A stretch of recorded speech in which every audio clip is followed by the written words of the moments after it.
दुनिया फतेह करने का सपना लेकर यूनान से भारत आए सिकंदर के बारे में इतिहास की किताबों में आपने जरूर पढ़ा होगा। सिकंदर को महान सिकंदर या ग्रेट सिकंदर नाम से संबोधित किया जाता है।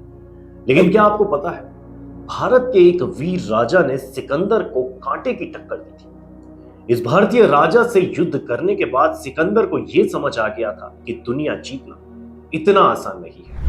आज हम इसी महान सम्राट पोरस की कहानी बताने जा रहे हैं। इतिहास में पोरस और सिकंदर की लड़ाई काफी चर्चित है। पोरस और सिकंदर के युद्ध और उनकी दोस्ती के किस्से भी खूब सुनाए जाते हैं। तो आइए जानते हैं पोरस कौन थे और सिकंदर से उनकी दोस्ती किन वजहों से हुई, उसके पीछे क्यों इतिहासकार कूटनीति की तरफ इशारा करते हैं। पंजाब में झेलम से लेकर चेनाब नदी तक राजा पोरस या पुरवास का राज्य था। इसकी राजधानी मौजूदा लाहौर के आसपास थी। राजा पोरस पोरवा के वंशज थे। उनका साम्राज्य वर्तमान पंजाब में झेलम और चेनाब नदियों तक। पोरस का कार्यकाल 340 ईसा पूर्व से 315 ईसा पूर्व के बीच माना जाता है। पोरस झेलम नदी के किनारे बसे एक छोटे राज्य के राजा थे। जिस तरह से आज हम भारत को देखते हैं, उस तरह पहले एक देश नहीं था, अलग अलग राज्य थे, जिनमें से एक का शासक पोरस था। पोरस का शासन क्षेत्र पंजाब में झेलम के आसपास था, लेकिन यहां जितने छोटे छोटे राज्य थे, उनमें पोरस को काफी शक्तिशाली शासक माना जाता था। क्योंकि पोरस को लेकर अधिक साक्ष्य मौजूद नहीं है, इसलिए उनकी वंशावली को लेकर स्पष्टता से नहीं कहा जा सकता। कई भारतीय इतिहासकार मानते हैं कि वे महान योद्धा चंद्रवंशी राजा ययाति के बेटे पौरवा के वंश से थे। भागवत पुराण और महाभारत में ययाति का जिक्र आता है। पोरस का उत्तराधिकारी मलय केतु था, जो पोरस के भाई का पोता था। पोरस का जन्म पंजाब की पृष्ठभूमि में हुआ था और आजीवन वह उसी क्षेत्र में रहे थे। पोरस के पुत्र झेलम नदी के उत्तरीय क्षेत्र में सिकंदर की सेना की एक छोटी टुकड़ी से युद्ध करते हुए वीरगति को प्राप्त हुए। झेलम नदी के किनारे हुए हाइट्सपेस युद्ध में सिकंदर जीता था या पोरस, इस बात पर मतभेद है। कुछ हिस्टोरियंस तो दोनों के बीच संगी होने की बात कहते हैं। एक दिन ऐसा भी आया जब सिकंदर राजा पोरस के राज्य पहुंचा। भारत देश पर यूनानी राजा सिकंदर का आक्रमण एक महत्वपूर्ण ऐतिहासिक घटना है। राजगद्दी पर 13 वर्ष राज करने के बाद पोरस का सामना सिकंदर से युद्ध भूमि में हुआ था। जैसा कि हम जानते हैं कि सिकंदर दुनिया जीत लेना चाहता था और इसी इरादे से भारत पर आक्रमण करने के लिए उसने सिंधु नदी पार करके तक्षशिला तक का सफर तय किया था। तक्षशिला पर उस वक्त अंबी राजा का शासन था। उसने बिना प्रतिक्रमण किए सिकंदर के सामने घुटने टेक दिए, बल्कि उल्टा सिकंदर का भव्य स्वागत किया गया और सोना चांदी उपहार स्वरूप भेंट किया गया। अब सिकंदर का अगला ध्येय पोरस था। अपने 32,000 सैनिकों की विशाल सेना लिए वह झेलम नदी की ओर रुख करता है। नदी की दूसरी ओर अब उसका सामना एक ऐसे महावीर से था जो हार का स्वाद ही नहीं जानता था और आत्मविश्वास से भरपूर था।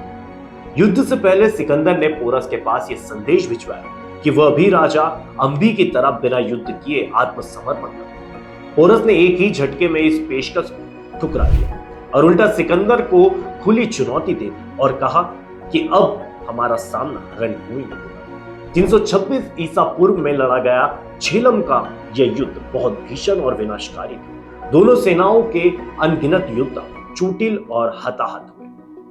सिकंदर जानता था कि पोरस जैसे पराक्रमी राजा को हराना इतना आसान नहीं है, इसलिए उसने चालाकी से काम लिया। झेलम नदी के किनारे पर उसने अपनी सेना खड़ी कर दी और ऐसा दिखावा करने लगा मानो वे लोग नदी पार करने का रास्ता ढूंढ रहे हैं। कई दिन इस तरह बीतने पर पोरस के पहरेदार कुछ कम चौकन्ने हो। इस बीच सिकंदर नदी की दिशा में करीब 17 मील ऊपर हजारों सैनिकों और घुड़सवारों के साथ नदी पार कर गया। पोरस की सेना अभी भी यही मान रही थी कि सिकंदर नदी पार करने का रास्ता ढूंढ रहा है, जबकि सिकंदर दूसरी ओर से खुद उनके समीप पहुंच चुका था। अचानक हुए हमले से पोरस की सेना घबरा गई। फिर भी उन्होंने कड़ा मुकाबला किया। बारिश के कारण पोरस के रथ मिट्टी वाली जमीन पर सहजता से आगे नहीं बढ़ पा रहे थे और कीचड़ में धंसे जा रहे थे। लेकिन पोरस की सेना में शामिल हाथियों ने सिकंदर की सेना के पसीने छुड़ा दिए और पोरस की सेना को संभलने का मौका दिया। पर इसी बीच नदी के उस पार इंतजार करने का नाटक कर रहे सिकंदर के कमांडरों ने नदी पार कर हमला बोल दिया।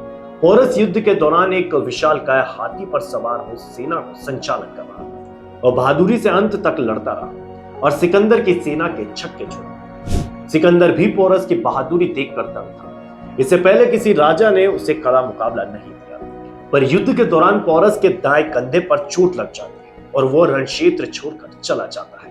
क्योंकि इतिहास हमेशा विजेता लिखता है, इसीलिए यूनानी इतिहासकार ने इस युद्ध में सिकंदर की जीत को बड़ा चढ़ाकर बताया है। एलियन के अनुसार इस युद्ध में पोरस के करीब 20,000 सैनिक और 3,000 घुड़सवार मारे गए, जबकि सिकंदर की सेना के 500 से भी कम सैनिक धनुर्धर और अश्वारोही मारे गए।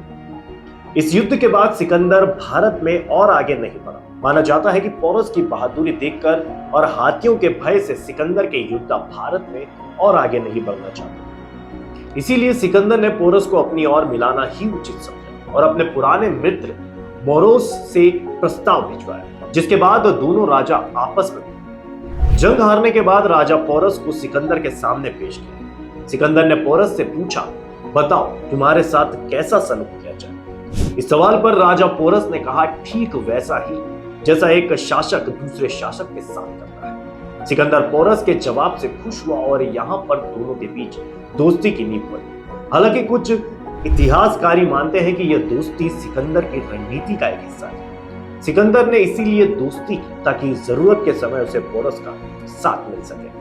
कई भारतीय इतिहासकार लिखते हैं कि सिकंदर की जंग में पूरी तरह हार, इसी कारण उसे वापस लौटना पड़ा। परंतु इस बात पर कई जानकार बताते हैं कि अगर पोरस युद्ध जीत गया था तो सिकंदर व्यात नदी तक जा ही नहीं सकता था।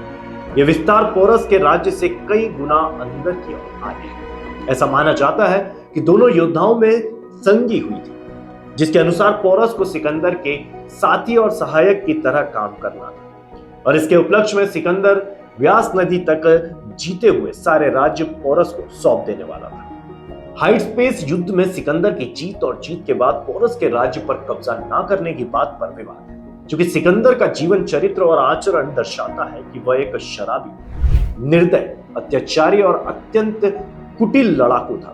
सत्ता हासिल करने के लिए उसने तो अपने ही पिता और भाई का कत्ल करवा दिया था, तो वह एक दुश्मन राजा के लिए इस तरह की दरियादिली कैसे दिखा सकता था। कुछ इतिहासकार बताते हैं कि सिकंदर के साथ ऐसे चापलूस इतिहासकार चलते थे जो सच्चे तथ्यों पर लिपापोती करके सिकंदर को ऊंचा और महान दर्शाते थे। अगर हम पोरस को राजा प्रवर्तक ही समझते तो उसकी मृत्यु एक विषकन्या द्वारा की हुई थी। और कुछ इतिहासकार यह बताते हैं कि सिकंदर के एक खास सेना नायक युद्धोमूस ने राजा पोरस को 321 ईसा पूर्व से 315 ईसा पूर्व समय काल में कत्ल कर दिया। इसके अलावा एक तर्क यह भी है कि सिकंदर ने जनरल नियास को उनके राज्य की जिम्मेदारी दी और आगे बढ़ गए, लेकिन इस दौरान उनकी तबीयत बिगड़ी और सिकंदर की मौत हुई। सिकंदर की मौत के बाद उनके ही एक जनरल ने पोरस की हत्या करवा दी। हालांकि पोरस की मौत को लेकर सटीक तौर पर कोई तिथि या अन्य जानकारी नहीं है।